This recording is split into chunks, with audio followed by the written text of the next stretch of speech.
सर्वांना नमस्कार. स्वागत आहे आपलं मराठी चातुर्य कथा या यूट्यूब चॅनलवर. सगळ्या नोटिफिकेशनसाठी बेल आयकॉनवर क्लिक करा, आपल्या चॅनलला सबस्क्राईब करा आणि व्हिडिओ आवडला तर लाईक नक्की करा.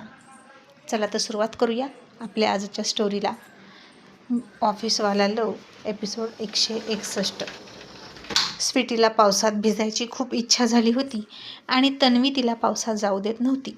म्हणून शेवटी अर्जुन आणि आर्यनने एक ट्रिक काढली आणि अर्जुन स्वतः तन्वीलाच उचलून घेऊन पावसात गेला आणि त्याचवेळी स्वीटीला आर्यन हळूहळू पावसात घेऊन आला. बागेच्या एका कोपऱ्यात तिच्यासोबत भिजत होता लॉनवर आणि पावसात भिजून स्वीटीला खूप छान वाटत होतं. त्याचवेळी तन्वीने त्या दोघांना बघितलं आणि ती घाबरलीसुद्धा आणि चिडलीसुद्धा आणि तिचा राग शांत करण्यासाठी अर्जुनने तिच्या ओठांवर ओठ टेकवले आणि तिला त्या पडत्या पावसात डीप लॉंग किस करायला लागला आणि तन्वी शहारून गेली आणि तिच्याही नकळत तिचे हात अर्जुनच्या पाठीवर आले आणि तिनं पाठीमागून त्याचा शर्ट घट्ट पकडला आणि आता शिकार जाळ्यात आली आहे असं म्हणून अर्जुनने डोळे उघडून आर्यनकडे तिरकी मान कडून बघितलं आणि त्याला डोळा मारला आणि तुझी लाईन क्लिअर आहे असं सुचवलं. आणि आता आर्यन हसला आणि स्वीटी मागे बघायला लागली.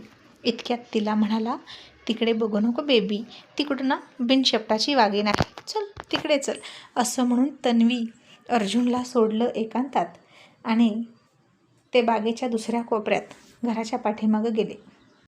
तरीही जाता जाता स्वीटीनं बघितलंच की त्या दोघांचं काय सुरू आहे आणि स्वीटी खूप हसली आणि म्हणाली, आर्यन मामा खूप भारी आहेत ना, आता तुला कसं पाठवायचं त्यांना लगेच कळतं.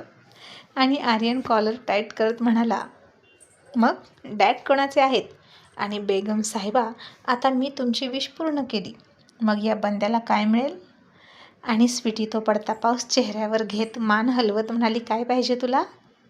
अरे बोल ना, काय पाहिजे?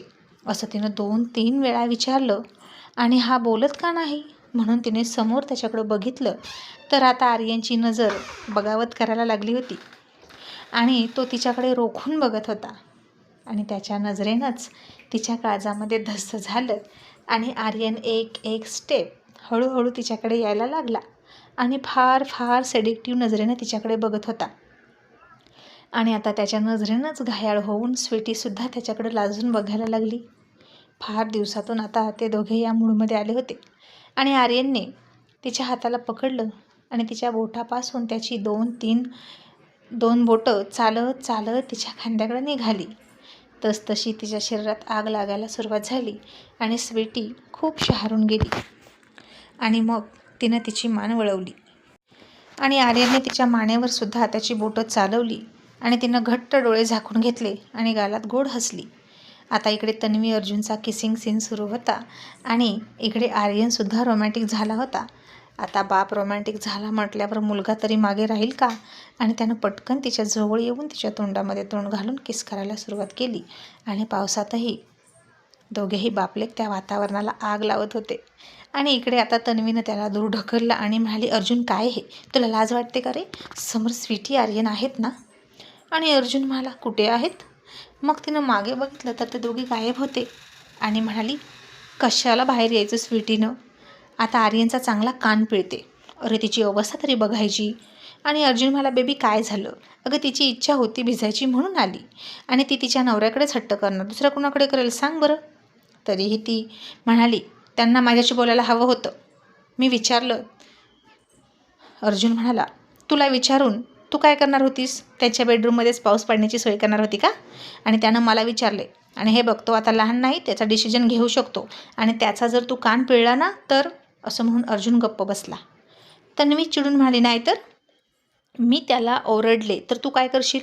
आणि अर्जुन म्हणाला, तर मी तुला किस करणार आणि तू जिथं त्याला बोलशील ना स्वीटीला पावसात आणलं म्हणून, मग ते घरात असू दे, गेटवर असू दे किंवा मार्केटमध्ये असू दे, तिथेच मी तुला किस करणार, चॅलेंजला सांगतो. आणि तिनं डोक्यावर हात मारला आणि म्हणाली, अर्जुन आता हे काय, असा काय तुझा नवीन फंडा? अर्जुन हसला आणि म्हणाला, बेबी ये अर्जुन का फंडा है, तुम नहीं समझोगी. अर्जुन को जो समझे उसका अभिनंदन, और जो ना समझे उसको वंदन. असं म्हणून तो हसला आणि तन्वीनं त्याला हात जोडून वंदन केलं आणि म्हणाली, मी तुला कधीच नाही समजू शकले. आणि अर्जुनने लगेच तिच्या हातात हात देऊन तिचं अभिनंदन केलं आणि म्हणाला, डार्लिंग भिजू दे ना पावसात, त्यात काय एवढं, नाहीतर आपल्या नातवंडांचा कान फुटेल. तिची इच्छा पूर्ण नाही झाली तर. आधीच घाबरत घाबरत आली आहे ती बाहेर, तू आणखीन घाबरवू नकोस बरं तिला. आणि ती म्हणाली, ओके, तुम्हाला काय करायचं आहे ते करा, आणि रागवून आतमध्ये निघाली. तसं त्यानं तिला जवळ ओढली आणि म्हणाला, बेबी जान, आता बाहेर आलोच आहे तर थोडंसं आपणही एन्जॉय करूया. इतका चांगला रोमॅन्टिक मूड आहे तर सेलिब्रेशन तर बनत आहे. आणि तन्वी म्हणाली, अर्जुन सोड. आणि अर्जुन म्हणाला, नाही सोडणार. उलट बरं झालं आर्यनकडून मी हे ऐकलं, आणि स्वीटी आणि आर्यनकडून मलाही कळालं की पावसाळ्यात आपण या भिजलोच नाही. असं म्हणून तिला त्यानं आणखीन थोडी पावसात पकडली. मग थोड्या वेळानं सगळेच आतमध्ये गेले आणि संध्याकाळी स्वीटी आता डायनिंग टेबलवर बसली होती डिनर करायला. आणि त्याच वेळी तिला शिंक आली. तन्वी चिडली आणि त्या दोघाही बापलेकाकडे रागात बघायला लागली आणि दात ओठ खात म्हणाली, झालं समाधान. तसा अर्जुन लगेच पुढे आला आणि जसं की त्यानं प्रॉमिस केलं होतं तसं तिला किस करण्यासाठी तिचे दोन्ही गाल हातात पकडून आर्यन स्वीटीसमोर पुन्हा तिला किस करणार. इतक्यात तन्वी म्हणाली, अर्जुन तुला कसं काहीच वाटत नाही रे, बावळट कुठला. आणि अर्जुन सर म्हणाले, बेबी मी प्रॉमिस केलं आहे तुला, तू तिला ओरडली पावसात भिजली म्हणून की मी तुला किस करणार, आणि मी माझं प्रॉमिस कधीच विसरत नाही, नो नेवर. आणि आता तन्वीनं बोलायचं सोडूनच दिलं आणि गुपचूप स्वीटीसाठी आयुर्वेदिक काढे बनवायला लागली. आणि आर्यन खूप हसला आणि हळूच म्हणाला, डॅड यू आर ऑसम. कसं जमतं हो तुम्हाला तिची अशी समजूत काढायला. अर्जुन म्हणाला, उगीच नाही तुला 25 वर्षे सांभाळून ठेवली आणि मुठीत कमी आणि मिठीत जास्त ठेवली. आणि बायको ही अशीच सांभाळायची असते, ती फक्त प्रेमाची भुकेलेली असते. माझी तर आहे बाबा तशी, मग तुझीच मला माहीत नाही. असं म्हणून अर्जुन हसला आणि आर्यन हळूच म्हणाला, डॅड माझीवालीसुद्धा त्याच घरातली आहे, मग तीही तशीच असेल. आणि आता तन्वी लागली स्वीटीची सेवा करायला, तिला सर्दी येऊ नये म्हणून. आणि स्वीटी हळूच म्हणाली, आतू सॉरी ना. आणि आता तन्वीनं आधी अर्जुन कुठे आहे ते बघितलं, नाहीतर थोडं बोललं की यायचा लगेच किस घ्यायला. आणि ती म्हणाली, तसं नाही गं, पण सर्दी आली ना की बाहेरची औषधं घ्यायची नसतात, आणि शिंका वगैरे जास्त आल्या तर पोटाला ताण येतो ना, म्हणून बोलते. पण सर्दी आली की नाही बघ बरं, तुला पहिल्यापासून थोडंसं पावसात भिजली की सर्दी येते. पण आता असू दे, आता तरी आराम कर. असं म्हणून तन्वी खाली आली आणि त्या दोघांची खूप क्लास घेणार होती. आणि तिनं बघितलं तर दोघेही बाप बेटे गायब होते. तिनं त्यांना सगळीकडे शोधलं तर कुठेच नव्हते. बाहेर पाऊसही पडत होता आणि तिनं बघितलं तर आर्यनची गाडी गायब होती. आणि आता हे दोघे कुठं गेले म्हणून तिनं वॉचमॅनला फोन करून विचारलं. आणि वॉचमॅन म्हणाला, मॅडम ते 10 मिनिटांपूर्वी बाहेर पडले दोघेही एकत्र. आणि तन्वी म्हणाली, इतक्या रात्री कुठे गेले असतील. तिनं अर्जुनला फोन लावला. अर्जुननं फोन स्पीकरवर ठेवला आणि म्हणाला, बोल बेबी. तन्वी म्हणाली, अर्जुन तू कुठे आहेस आणि तुझा लाडका टायगर कुठे आहे. आणि अर्जुन म्हणाला, मी निघालो आहे सध्या माझ्या बायकोच्या माहेरी, आय मीन माझ्या सासरवाडीला, आणि टायगरसुद्धा निघाला आहे त्याच्या सासरवाडीला. आणि आम्ही इतके नशीबवान आहोत की आम्हा दोघांची सासरवाडी एकच आहे, एकाच रस्त्यावर, आणि तेवढीच आमची पेट्रोल बचत झाली. आणि तन्वी म्हणाली, काय आमचं माहेर असून आम्हाला इथं सोडलं आणि तुम्ही दोघे तिकडे काय करताय. आणि अर्जुन म्हणाला, आत्ताच रियाचा फोन आला होता, तिने चिकन कबाब बनवलेले आहेत आणि आम्हाला तिला खूप खूप आग्रहाचं निमंत्रण दिले, त्या घरचे जावई म्हणून जेवायला बोलवले, आणि तुम्ही तिथल्या मुली असून तुम्हाला कोणीच विचारत नाही. आणि आम्ही निघालो, टाटा बाय बाय, डिनर तू आणि स्वीटी कर. असं म्हणून त्यानं फोन ठेवला.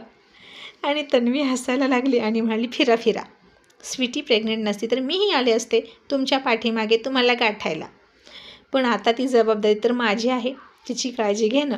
म्हणून इकडे असं ती म्हणाली.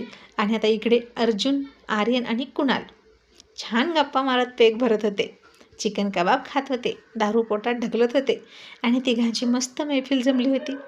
आणि आर्यन म्हणाला, आत्तू थँक्यू सो मच बरं का, बाहेर पाऊस, एका हातात पेग दुसऱ्या हातात तंगडी कबाब, आज तो मेरा दिन बन गया. अर्जुन हसून म्हणाला, आणि मगाशीच पावसातला रोमॅन्ससुद्धा, मग तर मूड आणखीनच फ्रेश. आणि आर्यन हसून म्हणाला, डॅड तुम्हीसुद्धा केलं आहे हे सगळं, मी बघितलं आहे सगळं. आणि अर्जुन हसून बिनधास्त म्हणाला, मग माझं बघून बघून तर तू शिकलास रोमॅन्टिक व्हायला. तसे सगळे हसले आणि अशाच गप्पा मारत मारत जेवणही झालं. तन्वी नसली की कुणाल आणि अर्जुन खूप छान बोलायचे एकमेकांशी. तो अजिबात त्याची टांग खेचायचा नाही. आणि तन्वी असली की मुद्दाम अर्जुन कुणालला त्रास द्यायचा, जेणेकरून तन्वीला त्रास व्हावा. तो मुद्दाम तिची छेड काढायचा. तन्वी नसली की सगळं सुरळीत असायचं. आणि आता खूप रात्र झाली म्हणून दोघेही तिथेच झोपले आणि सकाळी उठून तिकडेच ऑफिसला निघून गेले. आणि ऑफिसमध्ये गेल्यानंतर स्वीटीचा फोन आला आर्यनला आणि म्हणाले, बेबी तू रात्रीपासून घरी नाहीस, कुठे गेला होता मला सोडून? आर्यन म्हणाला, स्वीटी मी मुद्दाम आलो होतो अगं इकडं, नाहीतर मॉम आणखीन भडकली असती मला बघून. तुला आणि तिला एकत्र सोडलं म्हणजे ती तुझी काळजी घेईल ना आणि राग विसरून जाईल. आणि तिचा टेम्पो कसा आहे गं, माझ्यावर चिडली नाही ना? स्वीटी म्हणाली, तिचा राग तर कधीच पळून गेला आणि घाबरत होती मामा किस करतील की काय म्हणून. आणि आर्यन मला, डॅड खूप खतरनाक आहेत, त्यांच्याकडे ना खूप ट्रिक असतात मॉमला गप्प करण्याच्या.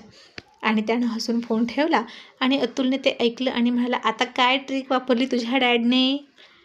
आणि अर्जुन नव्हता तोपर्यंत आर्यनने अतुलला सगळं सांगितलं आणि अतुल हसून म्हणाला, ही ट्रिक नव्हती, त्याला पागल पण म्हणतात, दिवाणगी, क्रश आणि तुझ्या मॉमच्या प्रेमाचं भूत त्याच्या डोक्यावर आहे. आणि आर्यन म्हणाला, बट अंकल कामाचं भूत त्यांच्या डोक्यात असतं बरं का. सकाळपासून 34 सलग मीटिंग आहे डॅडची, काय स्टॅमिना आहे, ते बाहेर आलेत तर का तरी बघा. अतुल म्हणाला, हो ना, मीटिंगवर मीटिंग करतोय, मी चालो वैतागून बाहेर, आता लंचसाठी तरी येतोय की नाही कोणास ठाऊक. इतक्यात अर्जुननं फोन केला त्या दोघांना आणि दोघांना म्हणाला, तुम्ही दोघे लंच करा, मी नाही करणार, माझ्यासाठी थांबू नका. आणि आर्यन म्हणाला, अंकल काय करायचं? अतुल म्हणाला, तुला काय करायचं ते बघ, मी तर त्याच्याशिवाय खाणार नाही. तसंच असेल ना आणि खूपच उशीर झाला ना जेवायला तर मी दिवसभर उपाशी राहीन, संध्याकाळी त्याच्याकडून हॉटेलमध्ये पार्टी घेईन, पण मी त्याच्याशिवाय खाणार नाही. आणि आर्यन म्हणाला, मग मीही नाही खाणार, मला पण तुमच्यासोबत पार्टीत यायचं आहे, ओल्या पार्टीत. असं म्हणून आर्यन हसायला लागला. मग आता अर्जुन तर काही बाहेर आलाच नाही. लंचची वेळ निघून गेली, कोणीच जेवलं नाही. सगळे टिफिन होते तसे परत जाणार होते आणि ठरल्याप्रमाणे ते तिघेही ओली पार्टी करायला हॉटेलमध्ये शिरले. आणि आर्यनला आता थोडंसं इकडचं तिकडचं खाऊ घातलं आणि लहान मुलाला चॉकलेट देऊन फसवतात तसं फसवलं. आणि जसा आर्यनने ड्रिंकचा पेग उचलला तसं त्याच्या हातातून तो काढून घेतला आणि अतुल म्हणाला, छोटे नवाब आता घरी जायचं. आणि आर्यन चक्रावून म्हणाला, अंकल मी नाही घरी जाणार, मी तुमच्यासोबत बसणार. आणि त्या दोघांच्या सिक्रेट गप्पा ऐकायला नको ना त्यानं, म्हणून अर्जुन थोडा सिरियस फेस करून गंभीर आवाज काढत म्हणाला, टायगर तुझी बायको प्रेग्नेंट आहे, तू पटकन घरी जा. आर्यन म्हणला, डॅड त्याला काय होते, ती आज थोडीच प्रेग्नेंट आहे आणि मॉम आहे तिची काळजी घ्यायला, आणि घरी जायचं तर आपण दोघांनी एकत्र. आणि अर्जुन म्हणाला, टायगर माझी बायको प्रेग्नेंट असती ना तर मी 1 मिनिट पण वेस्ट नसता केला, तुला ना तुझ्या बायकोची अजिबात काळजी नाही. स्वीटी बोलते ना तेच बरोबर आहे, तू केअरलेस हजबंड आहेस. आणि हे ऐकून आर्यन डोकं खाजवायला लागला आणि म्हणाला, डॅड असं काय बोलता, मी तिची किती काळजी घेतो. आणि अर्जुन सर म्हणाले, तू तिची किती पण काळजी घे तरीही ती समाधानी आहे का?